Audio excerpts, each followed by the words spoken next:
আসসালামু আলাইকুম ওৰহমতুল্লাহি ওবৰাকাতুহ। বন্ধু বান্ধৱীসকল, ইবলিছ শয়তান যি আল্লাহৰ একেবাৰে ওচৰৰ ফিৰিস্তা হৈছিলগৈ, যি ফিৰিস্তাসকলৰ চৰ্দাৰ আছিল, তো সেই শয়তানকো এটা চিজদা ইনকাৰ কৰাৰ কাৰণে আল্লাহে আবাদাকেলিয়ে জাহান্নামত পঠাই দিব আৰু জান্নাতৰ পৰাও আল্লাহে বাহিৰ কৰি দিছে।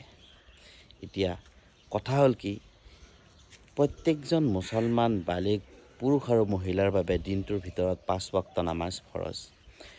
এই 5 ওয়াক্ত নামাজত টোটেল সুন্নত, নফল আৰু ফৰজ মিলাই 48 ৰাকাত হয় আৰু এই 48 ৰাকাতত মুঠ সিজদা আছে 96টা।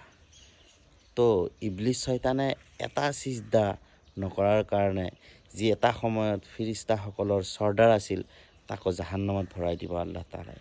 আৰু আমি মুছলমান হৈ মুছলমানৰ ঘৰত জন্ম পাই ইমান আনাৰ পিছত আমি এদিন যদি নামাজ নপঢ়োঁ 96টা সিজদা ইনকাৰ কৰি আছোঁ, 96টা সিজদাৰ পৰা আমি দূৰত আছোঁ, তো আমাৰ হালত কি হ'ব? সেইকাৰণে আল্লাহ তাআলাই আমালোকক সকলোকে 5 ওয়াক্ত নামাজ সময়মতে আদায় কৰি থাকিবলৈ তৌফিক দিয়ক আৰু আমি সকলোৱে ইনশাআল্লাহ চেষ্টা কৰিম 5 ওয়াক্ত নামাজ আদায় কৰি থাকিবৰ কাৰণে।